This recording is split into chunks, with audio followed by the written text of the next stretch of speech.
You all agree that it would be out of character for Joe Bacon to rob the U.S. government. Joe Bacon loved his country. Loves America, god damn it. God damn it. It's not the Joe Bacon I know. Not the Joe Bacon you know. And I'm proud to be an American. My character, her name is Daisy Dukes Gunnington.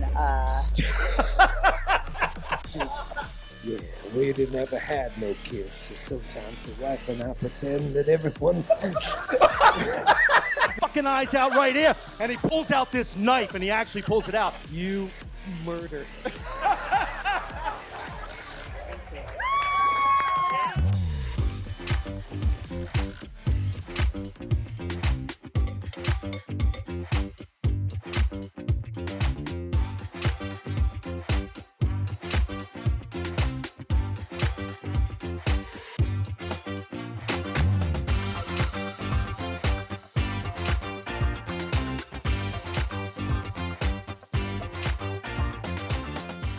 Walked on too early before they proud to be an American. Cause at least I know I'm Sing it, everybody. And I can't forget the man who died, who Gave that right to me. And I'll stand up New York. next to you.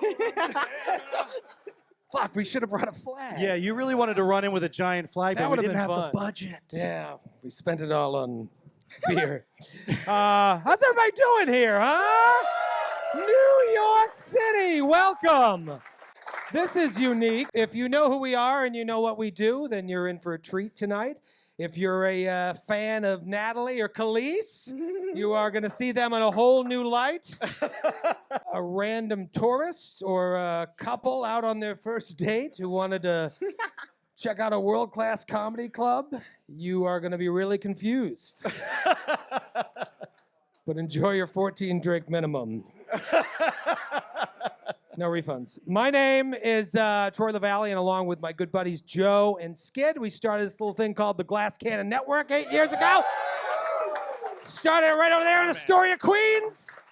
And so we do this shit all the time, but we have no business being on this stage next to two professional stand-up comedians. Actual professionals. That we've That's invited us. into our pretend factory. Give it up for Calise, Hawkins, and Natalie Cuomo, everybody, huh? Natalie and Calise, this is so nice. We only get women to play with us when someone else pays for it. So it's really, it's a real treat. Have you ever done any type of role-playing whatsoever? In the bedroom, yes. Yes. I'm a sexy firefighter. What do you do? No, I don't know. You don't have to tell me. Calise, my business. What do you do? Do you do sexy role play? No. Have you ever played any type of RPG whatsoever? Only trying to get out of jury duty. Yes. What's I'm your like, go-to I- line to the judge? They say, who's your favorite person? I go, Patrice O'Neill. Does that get you out of jury duty? Yeah. Yeah, it does. Wow. I love Patrice O'Neill. I should never have to do jury duty again. Now, but you play games, just not live in front of 100 people. Yes. Usually it's stand up in front of people and games behind a computer screen. And now we're mixing that Now we're peanut switching butter it and up. chocolate. Yes. Calise, I imagine when you were doing bringers and open mics, this was the dream, right? Oh, yes. I've always wanted to be not me. I always want to be somebody else. Well, the goal for tonight is really simple. We are going to try and improvise a Rambo movie in 2 hours. And the plot is going to be determined by dice rolls. And our second goal is to make the horrors of Vietnam hilarious. Well,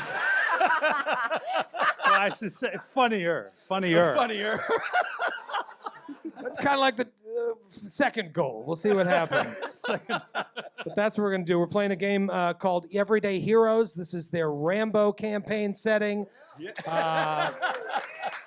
Evil Genius Games. If you like what you see, be sure to go evilgeniusgames.com and buy it, you freeloaders. It's a great game. I think we're going to have a lot of fun with it. What else? Anybody? Does the last one alive get the scarf you're knitting? This you happens literally at every knitting a show. scarf? This happens. Someone is always crocheting something at every show. It's Is that a knitting. headband? It's knitting. Knitting? Yes. Oh well, now I know. So last one alive gets whatever you make. Anybody fight in Vietnam here? And if you have not been, No Nam vets. What are the odds? 1,000 people. Nobody fought in Nam. You draft dodging losers. you hippies, turn in your Canadian passports at the bar. Well, that's good. Now we can make fun with these. Let's. You guys want to play pretend? Let's play pretend. All right. So I'm gonna jump right in because there's a lot to cover, and I'm gonna speed through this. Here's the setting. I'm gonna set up the scene for the four of you and you guys, and you knitting. Out of the blue, a few days ago, your old commanding officer from Nam, Major Ezra, called each of you and asked for your help. A member of your team you haven't talked to in a while, a guy by the name of Joe Bacon. Joe Bacon? Yep, old Nam buddy. According to Major Ezra, he is about to be arrested for stealing weapons from the military at 1200 hours on December 12th, 1982. can't do Tomorrow. The military needs those. That's Tomorrow. their main thing that they need. Give those back. There will be a raid by a combination of the state police, the FBI, and the military police, the MP. Major Ezra will be a part of the raid because he believes that Joe Bacon is innocent. And he wants to prevent any whitewash. So having served with Joe through thick and thin, in the shit, as it were, you all agree that it would be out of character for Joe Bacon to rob the U.S. government. Joe Bacon loved his country. Loves America. God damn it. God damn it. It's not the Joe Bacon I know. Not the Joe Bacon you know. I had a weird feeling about Joe, honestly. If I'm honest. He was always kind of quiet and kept to himself. Stealing guns from the military? Kind of saw it coming. Voted most likely to steal guns from the military. But the other three of you, even though you haven't seen Joe for some time, that's not the Joe Bacon you know. And the only people Major Ezra trusts to discover the truth are the four of you, his old alpha team from Vietnam. He has asked you to go to Bacon's hometown of Jabet Creek, Arizona, and figure out what the hell is going on. Somebody before- laughed literally when you just said the word Arizona. They laughed. It's a funny state. You got to go to Jabet Creek and figure out what is going on before this law enforcement raid begins. Until then, you're on your own. The mission is very much off the books, and you are not to tell anyone else about your instructions. Now, I have looked at your character sheets, and I see that you all own cars. But since this is only a 2-hour show, I'm going to have you travel by Greyhound bus. So opening shot of our Rambo movie is just, we fade up on a desert highway, and there's this Greyhound bus just buzzing along, traveling along a lone desert road. From there, we cut to inside the bus where we see a handful of travelers sitting about. And the four of you are sitting near but not with each other. Let's start with you, Joe. Describe to us what your character looks like and what's going on through his or her head. Maybe he's reminiscing about what he just did before he hopped on this bus to Jabet Creek. Maybe he is. All right, so sitting on the bus, you see a rather well-built man in his 30s. Looks like he works out regularly. It is a fantasy show. It is a after all. fantasy show. You should play the character When that you given the want. opportunity, I'm going to work out a lot in this fictional world. He doesn't eat tasty cakes 3 times a day. Yeah. He is a well-built guy with Coke bottle black rim glasses. and kind of a straggly beard, and just his eyes are darting back and forth. He's looking out the window, and he seems very perturbed and very uncomfortable. And maybe we flash into his mind briefly, and we see this memory of recent happenings in his life. I want to introduce you to Gabriel Sugarman from Teaneck, New Jersey. He was working at the Riverside Ford dealership in the mechanics department when he had to deal with this particular customer that really set him off. He did the job and he did it right, and he comes out and he brings the car out to the guy, and the guy gives him shit about how long it took. He says, "I've been waiting here 2 hours, blah, blah, blah." And he's like, "You've been waiting 2 hours, you son of a bitch? You know what I saw in Nah? I want to take out my combat knife and cut your fucking eyes out right here." And he pulls out this knife, and he actually pulls it out. And he's like, no, I'm going to cut your fucking stomach open so your intestines spill out all over the parking lot and make them cook in front of the sun, in the sun. Or how about I drive to your house and kill your kids so that none of you are procreating around here, you motherfucker. And then it just cuts to him in his boss's office. And his boss is just like, "What the fuck was that? Do you think you overreacted like a little bit? Guy was a fucking asshole." "Yeah, but I gotta let you go. I gotta let you go." And we flash back into the bus, and we see a big green duffel bag next to him on the empty seat next to him, and he's just kind of loosely holding onto it, filled with his gear. It's kind of what he's got left. And he's on his way to Arizona to find out what happened to his buddy. Wow, perfect timing. Your weekend just opened up. Yeah. God closes a door, he opens a window. What is his name again? His name is Gabriel Sugarman, but his squad mates know him as Monk. That's his nickname. Monk. Short for monkey, short for grease monkey, because he's a mechanic. He was a mechanic in the motor pool, but then he got promoted to a specialist in the Special Forces. So he's Specialist Gabriel Sugarman, and he's a combat engineer. So he's really good with machines. He's good with mechanical stuff, and he doesn't like people very much. I just asked his name. Thought you wanted more detail. Cool 10-minute backstory. We fade from, I forgot his name's eyes, to another character. Natalie, what does your character look like, and what is going on through their head? Well, my character, her name is Daisy Dukes Gunnington. Dukes.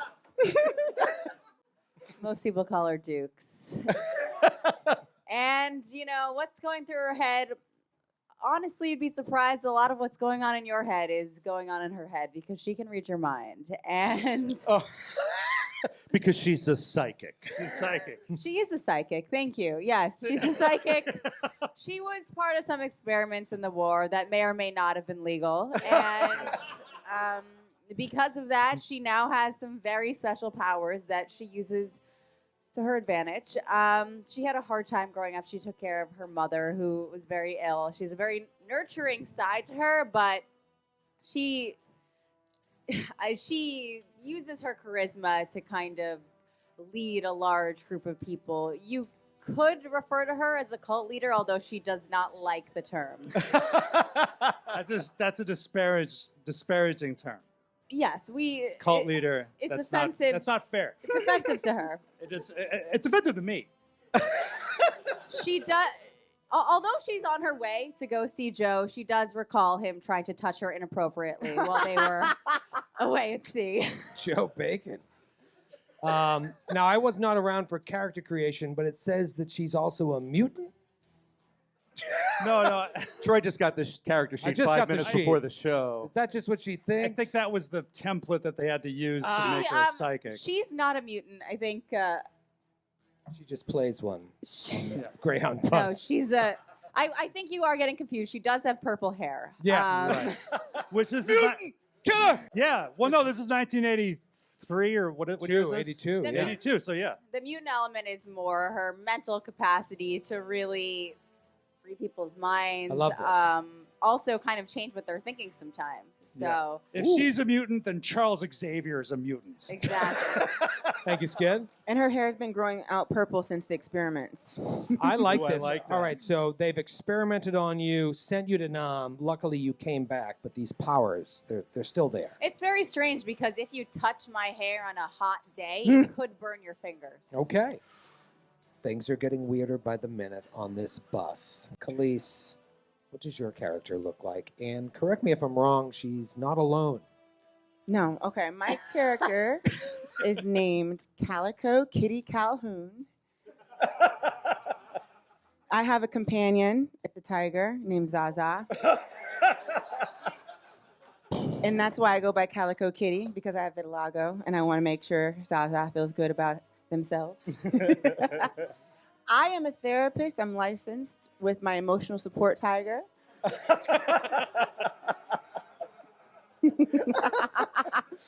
I, of course, am sitting at the front of the bus because it's February.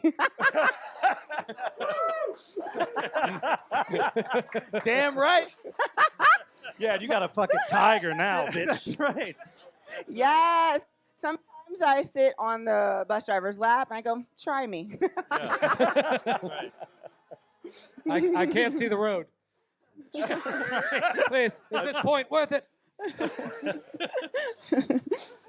I use my tiger's purring and their softness to calm down my patients and everybody else who were in the war with me who have PTSD, which I try to help people get over by nicknaming it.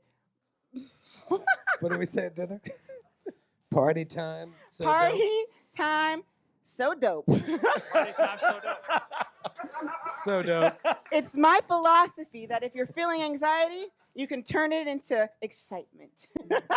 Party time, so dope. Party time, so dope. Just gotta change your thinking. That's just party time. So dope. I have to ask: is the tiger on the bus or stowed underneath it? The tiger is on the bus On for the sure. bus. I don't allow people to stow my tiger. Yeah, I've seen Yeah, way he's- more That- dangerous that would things on a be Greyhound. Very inappropriate to put the true. tiger underneath. Yeah, don't the put a bus. tiger under there. My relationship with Joe Bacon, it took a while for me to care for him because the bacon. I'm a vegan. I don't eat bacon. That's fair. Actually, one of my support animals is a wild boar, and I use it for my clients that want to lose weight. The whole you gotta feed the wild boar. So it's gonna eat you. There you go. Yeah. I'm glad you left the boar out of this adventure. Then we finally close in on the steel eyes of Skid's character. Skid, please describe your character. He is a square-jawed, barrel-chested man, and his name is Brian Dennehy. and he is actually Brian Dennehy. So this is it's Siegfried. Siegfried is the guy who created the game. He created. I was like, I think I want to be Brian Dennehy, and it was just like, I think he was actually in Korea, but he didn't fight in Vietnam. And he said like, no, he lied about being in Vietnam at one point. And he got in trouble for it. So it's just like, oh, okay, so this is like the lost tales of Brian Dennehy. There you go. So it's like this actually was redacted. Like they denied his involvement in the war. And so he's sitting on the bus and he's thinking back, like after the war, he moved out to New York. He's trying to get his acting career going. And the last thing that he did was he had an audition for a commercial. It's a commercial for dog food. He's flashing back to it. He's thinking, it's just like good dog brand dog food. Is the dog sitting there eating and it's just like, looks so good. Even I want a scoop. And he like takes a scoop of it. He's like, no, no, oh fuck, oh god. Drake's like, cut. He's like, I'm sorry. Oh god. Oh, how is the dog eating this? Oh, this is terrible. I'm so let me do it again. He's like, no, this is the fifth fucking take. Get out of here. So he's thinking back on his failure to eat the dog food, dwelling on it.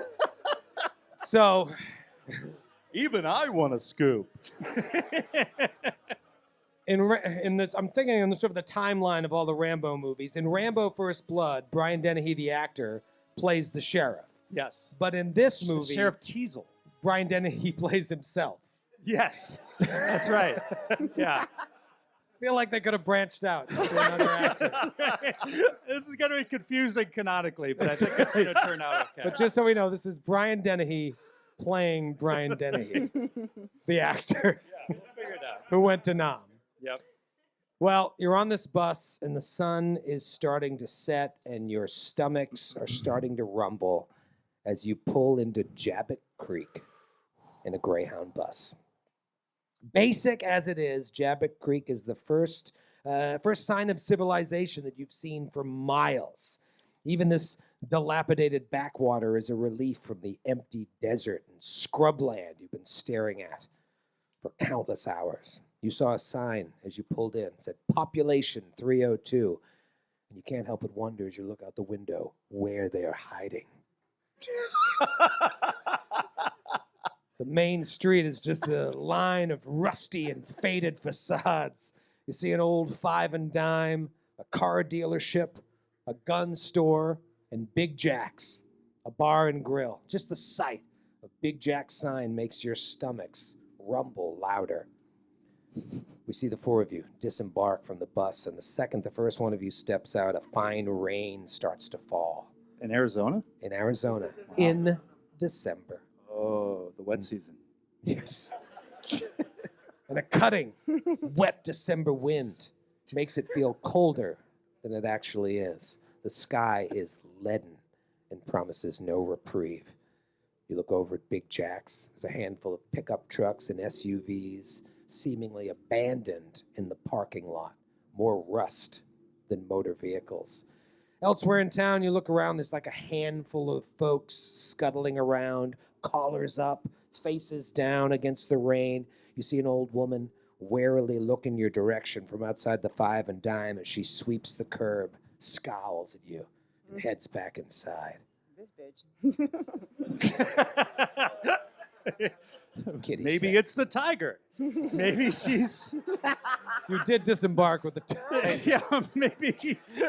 It's a little put off by having a live tiger. Those teens and their tigers. What do you do? It's a diner. Is that what you said? It's like a bar and grill. It's the same. It's kind of calling to you. Guys, I don't know about you. I don't do a Brian Dennehy. Guys, I don't know about you, but my stomach's rumbling, and it ain't just that dog food I tried to eat. Why don't we go into this little diner here, get ourselves a greasy spoon full of some human food. I'll be right back. Me and Zaza have an old lady to track. We don't like her attitude. Oh, okay. Yeah, I saw the same thing. You lead. We're going to track this old lady down and kill her to start the adventure. Yeah, let's That's stalk. your notes, Lavalee? Let's stalk and kill this old woman. That's what I won't be adventure needing this. is now. I won't be needing this. All right, so you guys want to go to the five and dime to see what's going on with this old lady. Yeah. What about Daisy? I'm hungry as well. I'm quite hungry. Yeah. So you guys are going to Big Jack's, and you're going to the five and dime to kill an old woman. Let's split the party. Okay. Zaza's hungry. Glad I spent a long time prepping this. I do think I could lure the old lady into the restaurant if that'd be interesting to you guys. That's a good idea. Inception. Let's do Yeah. it. Well, Try then it. we'll start there. Usually, old ladies are usually, they're very tempted by my Daisy Dukes that I usually wear with nothing else. They're more, Yes, they love them. more susceptible to your feminine wiles. I'll use my magic wand to draw her over. All right. She has a wand as On well. her character sheet, She has a magic As wand. is Vietnam tradition. as most Vietnam vets would carry. Yes. The only bar in Jabet Creek is a scruffy affair. As the two of you open the door, you hear the dulcet tone of Kenny Rogers blasting. Oh, Love will turn you around, turn you around. Boop, boop, boop, boop, boop, boop, boop, Brian boop, really boop. loves that song. Yeah. Brian Denny, he loves this song. Does he go in speak in here. third person? You hear that song, but as you enter, there's a hush that falls over everyone that's in there, and everyone kind of turns to look over their glasses at you and then quickly averts their eyes. There's a large patch of scruffed linoleum forming the seating area. It's scattered with mismatched chairs and tables. Towards the back, there's a few pool tables. You see a man and woman playing pool. There's like a dozen or so people scattered about the place. There's a middle-aged woman with a mullet and a patchwork shirt standing behind the bar. She's cleaning a glass with a dirty rag, and then she takes the grime from that glass and wipes it on the next glass. There's two younger fellas draped in denim from head to toe, just sipping whiskey, leaning against the bar. Big hulking guy sitting behind the bar near the eponymous grill, just like eating ribs and rubbing the barbecue sauce all over his shirt. Everybody else just sitting there, just like eyes down, drinking. Something tells me you'd do just fine in a bar like this. What do you do? I definitely help her cleaning the glasses with my eyes. What? I don't.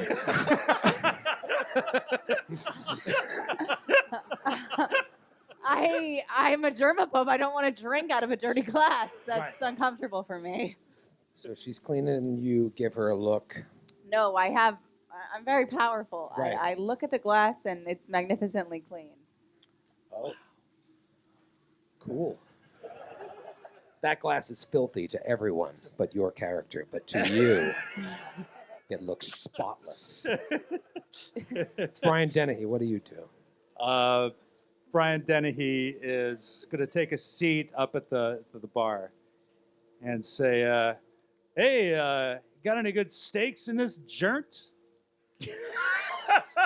I'm working on the Brian Dennehy. The woman He says joint, like in all of his roles.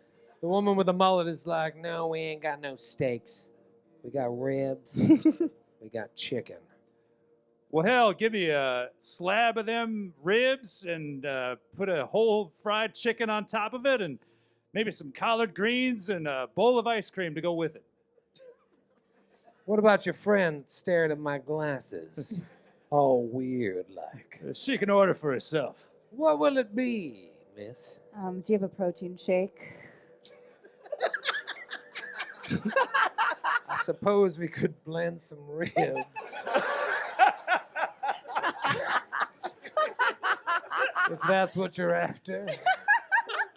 What liquid ribs? Hey, Big Jack, can we blend some of those ribs? Hey, Big Jack. Big Jack says yes. I've got soft teeth. All right, so the works and one rib shake. Coming right up. And she turns around and kind of whispers to somebody under her breath. Maybe they're talking about you. Maybe they said something about both of you, like they know you're outsiders. They start snickering. Big guy stands up, wipes his hands on his barbecue sauce covered shirt and gets to work. Two guys next to you are just kind of staring at both of you, sipping their drink.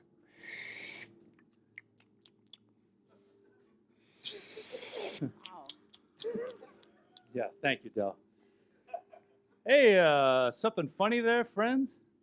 Seem like maybe you have a problem with my friend and me. Maybe you're laughing because I look like I can't finish a can of dog food. Is that what's going through your head there, friend?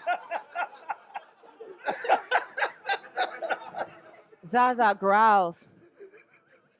Or maybe it's the tiger sitting here in this diner. Maybe not a that's tiger in what here. the problem with. There's a sign that said no tigers. We can look any way we want. This here's our town. You ain't from here. Oh, shit. Would you like to pay for my protein ribs shake? Now, why would I do that? It'd just be a nice welcome. Oh, because you're outsiders. Well, we're visiting, yes. He spills his drink. Fuck! Now I don't look cool. The other guy steps up. Don't mind my friend, he's clumsy. Hey, Ma, you got that rib shake? Bring it over here. Oh, you want this one on me? Sure. And he pours it on your shoes. Oh, shit. There you go. That one's on me. Oh, Wow. That is not cool. And from there we cut to the 5 and dime. Wait, I really want revenge. Oh, you'll get yours. Okay. Now it's an HBO show. We cut over to the 5 and dime, and the two of you are rolling up. You see an older couple in there, and that woman's kind of looking through drapes. She closes the drapes. Yeah, hello? Hello? And he walks right up to the window and, like, pushes open the door. Ding, ding, ding, ding, ding. Ding, Yeah, you got a ding, problem, ding, lady? ding, ding. It's a really long bell. He looks up at the bell. What the fuck? There's something wrong with your bell. And then it falls off. This 5 and dime has seen better days. It stocks most things a conscientious housekeeper on a budget could want. It's a great line. That's why I kept it. Straight from the adventure. So you see several old-timey brands like Rinso. Rinso. And you think to yourself, I didn't know they sold Rinso anymore. But sure enough, they do. Older couple, like in their 80s inside. You see the old woman that gave you and your tiger a dirty look. Mm-hmm. And she's behind the counter, and the man is like stocking shelves, and they stop. And the woman just scowls, and he says, can I help you with something? Yeah, look, sorry, I got a little out of hand. I don't like people staring at me, that's all. Oh, we didn't mean nothing by it. We just like looking at people that arrive on the bus. That's like a thing you do? Yeah, we'd never had no kids, so sometimes the wife and I pretend that everyone that arrives in town is the baby we never had. I perceive a very intense sadness Oh, yeah? from the old people. I know my Zaza is hungry, but sometimes we like to heal. I walk over to the old lady and I say, would you like to pet my tiger? You get that tiger out of here! You ain't no daughter of mine! My husband, I never dreamed about no tiger. Get out of here. I go, okay, so you've made my decision for me. Now you're just food. Oh, man. Listen, we don't want no trouble. Just get what you need and get out of here. I'll tell you what we need. What? Before she lets her tiger eat you, we want to know a little bit about our friend Joe Bacon. And they both look. Yeah, that's right. Someone's looking out for old Joe now, huh? Someone to speak for him, huh? What do you we know? sell bacon. If that's what you're after, but I don't know what you're talking about. And the old woman just scowls and goes to the back. Can I do an insight check to see if I know that she's lying? Yeah, you want to roll some dice? I think I want to roll some dice, dude. Roll some dice. All right, I'm going to roll an insight check. Ooh, 17. Ooh, shit, it was DC 18. Oh. To know. That was comedy only for role-playing game players. You get the sense that she knows who Joe Bacon is. I knew it, you son of a bitch! No, She's gone. She's in the back. But the older fella comes up and he's like, don't mind the missus. She's just a little wary of outsiders. Joe Bacon, he's a good boy. Yeah, I know. He was the last one to confront the Clundises. They run this town. The what? Did you say the clan? Clundises. Plan? Is that a long word for clan? No. Is that the Arizona clan? Clun.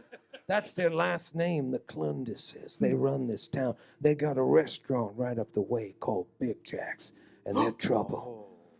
They're trouble. You wouldn't want to be an outsider walking into Big Jack's. Oh, shit. Certainly not outnumbered. Without a tiger. It's an old saying we have here around Jabet Creek. Never walk into Big Jack's if you're a stranger without a tiger. But young Joe, he was a good boy. He come back from the war, though. Changed. He was different. He was angry. Went around town telling us all how we had to stand together, stand strong, but I'm ashamed to say we didn't listen to old Joe. We was all too scared. Still are! And now, word on the street is Joe's working with them. Just goes to show what an evil lot those Clundises are. They turned a good boy like Joe. He leans in, he grabs your shirt. Get out of town while you still can. Pulls off his Coke bottle glasses, wipes the spit off. We ain't leaving. Why am I talking in your accent? We ain't leaving without Joe. We're his real family. The Clendensteins can't. The Clendensteins. They sound way less scary now. The Clendensteins. That's what they were when they came over from Ellis Island. They changed it to the Clundises at Ellis Island. The Clendensteins. Now we ain't seen Joe in a while, but Well, I'll tell you, he didn't join up with them. Your instincts no are reason right. to There's point, no sir. chance. I'm an old man. I'll point if I want. He'll point if he wants. No son of mine would point like that. He's not your son. We're Joe Bacon's family. I told you already. What are these Clendisons up to? What are they doing? The trouble, that's all I know, but we keep to ourselves. Where's Ethel? He looks and looks like Ethel just hung up the phone. You should go. Who the fuck did she just call? Should probably call the fucking cops. We got to get over to this diner if they're left alone in there, and these clandestines are going to cut them to pieces. The very Get over there. They're going to invite us to their New Year's party. Are you cool with leaving? Let's I would love to get let's to the head bar. over to the restaurant. Yeah. Because we feel like our friends might be walking into a trap. You guys rush out of the five and dime. We cut back to the restaurant. Where we just see this pile of rib soup Wow. on your shoes. What are you gonna do about it? We want to know if you have seen Joe Bacon. Zaza starts licking Natalie. What's your name again? Daisy. We'll say you're not there yet. You're like on okay. your way arriving. You guys are rushing over there While they're getting into trouble, and you bring up the name Joe Bacon. And the guy says, "What do you want to know about Joe Bacon, baby killer?" Oh, Baby killer. This is Rambo. This is so Rambo. this is so Rambo. We call us baby killer. How do they know you kill babies? Why don't you just eat and then get right back on the bus you came in on? We Well, don't. I don't know if you lost your memory, but you poured my food on the floor. I did. You said you wanted it on me, but I poured it on you because I'm not smart. You poured it on neither of us. Point is, you ain't eating it. Okay, where is Joe Bacon? Joe Bacon. Who knows what Joe Bacon is? People like you would have been better off dying over there. Just like Joe Bacon would have been better off dying over there and not so coming you back. do know him. You know the guy. I suggest you get out of here before we finish what the Viet Cong started. Oh, whoa. Now, hold on a second. No one in the restaurant is having that reaction. Yeah, wait. They're all like, yeah, Yeah. get to finish what they started. Hold on a second there, friend. You don't have to be a mind reader like my friend here to tell that you have something against us Vietnam veterans. Are we workshopping here, Skid? Is that still working on the accent? This is the Brian Dennehy. It's in process. Welcome to the writer's room. You remember Brian Dennehy? Anyone know who he is? The guy who spilled his drink steps up, and he stands up and he pushes you. He gives you like double hand shove. Me, Brian Dennehy? Yeah, you, Brian Denny. You know how big I am? Don't do that. But it's like, Pushes you. okay, it's like, I've been this humiliated since I failed to eat that dog food. I turn around, it's just like, we didn't come here looking for trouble. Listen, all we want, for one time, for our country to love us as much as we love it. Or we'll just take Joe Bacon. That would be good too. And we want to know where Joe Bacon is.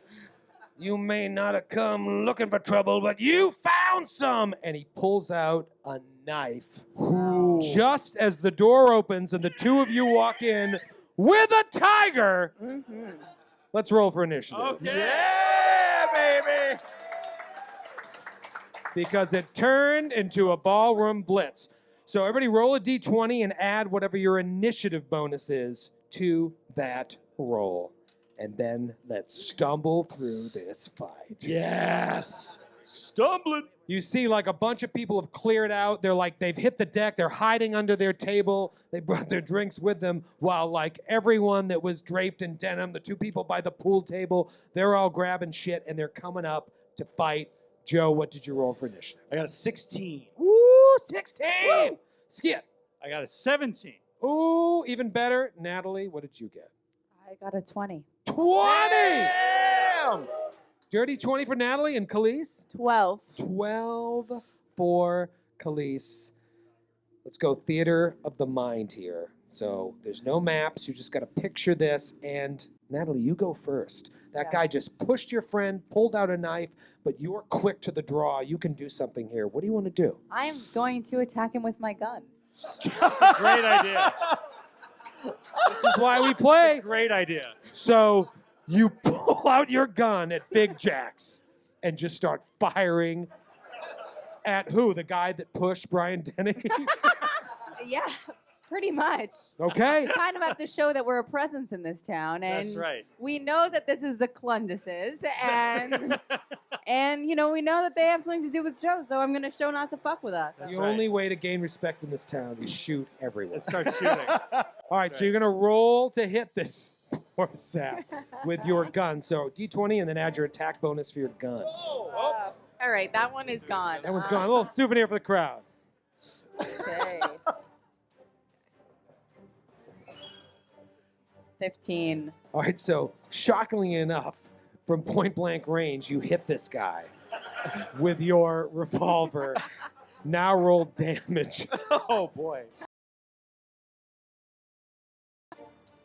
Imagine this. She just, boom, pushes Brian Dennis. She pulls out a gun and fires. Bang! Not exactly a proportional response. It's badass. 11. You murder him. Thank you. And I'm proud to be an American. Kill that hillbilly She son does. of a bitch. Dukes, she has like a 44 like Dirty Harry revolver. Like that's her gun.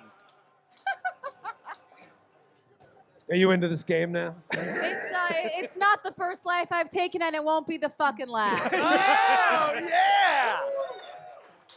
Right before he died, you felt him being really afraid.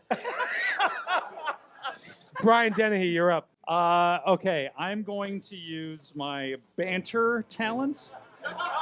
So you have to explain to everyone, most of your talents and feats are all actor-based. Right. Yeah, he's an aspiring. He hopes one day that he's going to make it. It's a young Brian Denny. So this is as a bonus action, I can give my allies an opening by drawing the attention of an opponent I am aware of who can hear me within 60 feet. Next attack one of my allies makes against the target before the start has advantage. So I'm gonna use my bonus action. So he's gonna look. There's one other guy, right? There's a bunch of guys. There's like half a dozen guys. All right. It's lucky I took one out. That's okay. There's one less guy. So he says, the ancient enemies of the gallant Afghanis used to say a prayer before battle. Do you want to know what it is? He asks to the enemies as a group. And they all in unison say, yeah. Yeah. They said, please God, spare us from the venom of the cobra, from the teeth of the tiger, and from the vengeance of the Afghan. Well, I've got great news for you people. You don't have to worry about two of those things right now.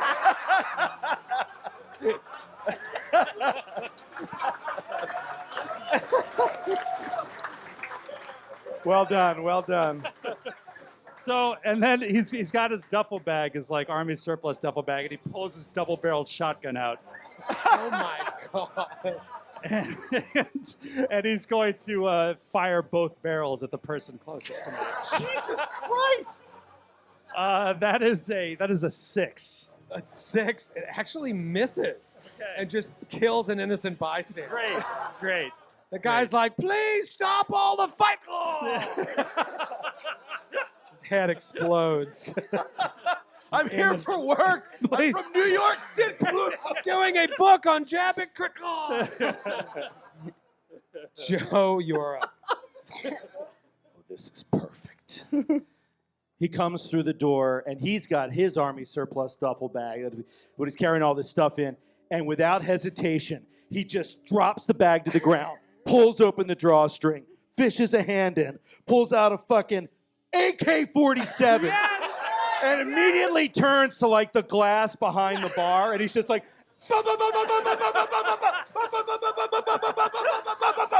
and it just starts shattering all of the glass and all of the bottles behind the bar, and he's just like, everybody shut the fuck up.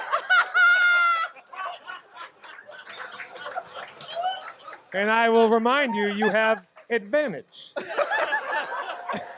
Thanks to You have advantage. See how he does on the Denny's wall. banner. That is a 15. That is I'm sorry, 19. All right, so you're firing basically in the direction of the bar, and I will say that is enough to hit the bartender with the mullet. Okay. Well, he wasn't trying to hit anybody. Are you doing suppressive fire, or are you just doing Yeah, it he's like- doing suppressive. Well, Yes. you don't have advantage. You're right. Save I'm the not advantage supposed to for- roll. I didn't want to roll. I wanted to do suppressive fire just Okay. to get everyone down and not fighting back. All right, so you essentially. clear the chamber doing suppressive fire. Yeah, exactly. Because no, I don't clear it. I use 8 rounds. But actually, I'll clear it just because that was cinematically amazing. Yeah. I'm not going to shoot 8 bullets. I'm going to shoot 30 bullets. And so suppressive fire should make them all have to go down. And then because he's also thinking like we still don't know where Joe Bacon is, and these were the last people he talked to, so he wants to find out. He doesn't want to kill everybody in the bar. All right, here's what I'm going to say is like you do that, and a bunch of people hit the floor, a couple people get hit by stray bullets, and some people start running towards the back door to escape. So some people are escaping, but you don't know if they're on the side of the Clinduses or if they were just people drinking, and then it becomes Kitty's turn. Zaza, my tiger, is waiting for my command on which dead body to eat. But I stop her because I want to do a perception check to see which person is most likely to know something about Joe Bacon. Oh, okay. Ooh, Cunning good maneuver. answer. Cunning maneuver. What All right. dice do I roll? You roll a 20-sided die and add your perception bonus, also known as a perception bonus. That's probably Holy insight. That's shit. probably insight, right? Now that's a perception. What's your roll? What's your bone? It's got a 7 bone. It's a pretty good bone. Ooh. Frick, it's 15 plus 7. Oh, it's 22. That's 22. All right, so you look throughout the room and you see a preacher. It's an African-American preacher. He's got that black collar, black outfit, and he's looking at you, and he's got his hands up, and he's like, be cool. Be cool. I tell Zaza, go ahead and eat that man that Daisy Dukes took out. Okay, so the tiger leaps forward and eats the corpse of the man you shot in cold blood. I'm glad we kept a low profile per the mission plan. Definitely. At the end of this combat, you should look over Major Ezra's orders again. But here's what I'll say. It just like pandemonium, shot, bodies hitting the floor, innocent bystanders. Everybody starts running out, and no one is pointing a gun or a weapon on you. You are out of combat now. But that preacher has still got his hands up, and he's kind of like walking towards you. And being like, is this okay? Can I come towards you? Preacher walks toward me. I say, now I lay me down to sleep. I pray the Lord your soul to keep. Do you know anything about Joe Bacon? Bitch. No. That's a pretty cold shit to say. That's Dude, ice cold. So you called the preacher bitch.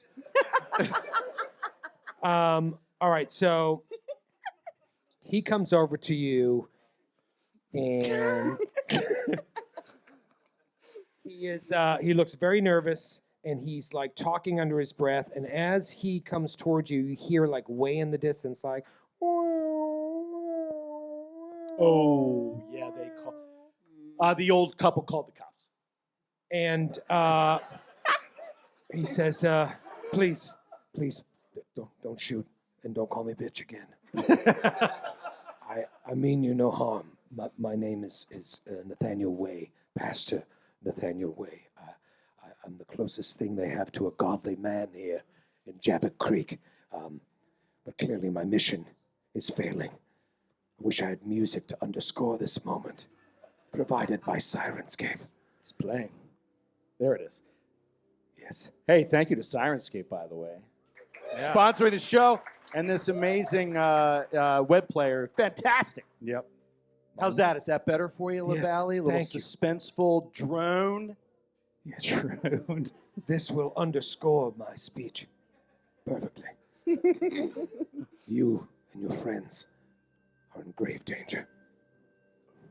He goes to like reach into his jacket. AK-47. Pointed right to his eyeball. No, please. I have here. Go slow. I will. Go I have. slow. Let me just pull out my gun. Wait, Pull your gun out slowly. Right behind my gun is a map. When I left the house, I thought, do I need the gun? But anyways, this here is a hiker's map of the area. Look, I used color ink to print this. It's a write-off. You just carry around maps of the area to restaurants? Yes. You mean you don't carry hiker's maps of every area you visit? The war changed you. Anyways, here, take this fucking map. You and your friends have made quick enemies of the people that run this town. The Clunduses. Not the Clundensteins. The Clunduses. Is this your church? Church of St. Joseph? We'll talk about that in a moment. But that will be important. He circles it. Goes, yes. Don't skip ahead. Don't dialogue. It's very smart of you to analyze the map. There's only 4 important things on there, and that's one of them. Anyways, yes, the church. Here's the deal. The police, those sirens you hear, those cops are in the Clundus's back pocket. And now that you've caused this mess and killed them, they'll stop at nothing to find you. I take it you're veterans? Goddamn right. We're literally, obviously veterans. Okay. You had the look of survivalists. And you also had on Can't you tell from when we snapped and killed 3 people? Yes. You also had Had a minor military-grade weapons. Why don't you try thanking us for our service? Yeah. Do I Yeah. just say that to every veteran? Thank you for your service. Can I tell you about the plot? You need to get to safety. Here, take that map. Are we going to the church? Here's what you should do. The Clunduses and the cops, they will sniff you out. So you need to head into the woods. Head into the woods and hide. Hell yeah. Mad Dog and his boys will be looking after you after they see this mess. Hide out there, find a safe place to camp, and then in the morning, make your way to that church that you noticed on that map. 10 a.m. tomorrow. Meet me there. And I'll help you find your friend, Joe Bacon. I'll bring you to him. But right now, it's not safe. 10 a.m. tomorrow. Meet me there. Go. You must go now. I'll try and distract them. He puts his AK-47 back into a duffel bag, throws it on his back. Let's go. And he'll lead the way into the hills. And you guys go out like the back door. Oh, and it was raining. You go out the back door. It's raining. Before I go, Yeah. Brian Dennehy he takes all the grease from all the greasy food that he ordered. He starts like rubbing it quickly, like all over his body and his hair. It's like, all right, let's go. Classic Dennehy. I'm just trying to actually nail the character. Also, my character, Calico, swipes a bottle of Malbec and pours it into a dog bowl for Zaza because she likes it when she gets a little freaky. So you carry a bowl of Malbec. A dog bowl of Malbec. While running into the woods. You should write that on your character sheet. Add a Make bowl of sure- Malbec to your Make sure your inventory reflects the dog bowl full of What Malbec. is the weight on that dog bowl of Malbec? Does that give you encumbrance? Or What about Daisy? Does she need to do anything before Yes, Daisy goes to the kitchen. She grabs the blender to get the remainder of the Her protein of shake. the protein rib smoothie, and she just runs out with it. She'll figure it out when she gets there. a blender with like some runoff that didn't fit into the... This is just like in First Blood. This is exactly like note for note. I feel like I'm what watching happened in First the Blood. movie. All right, so we see you guys like sneak out the back and run into the rain in the woods, and we just in slow motion see the doors open and a bunch of cops come in, and the sheriff steps through, and he's got a big bushy mustache and sunglasses, and he just looks around. He knows there's trouble. And we cut from that scene to the four of you, and five of you, because I forgot there's a tiger.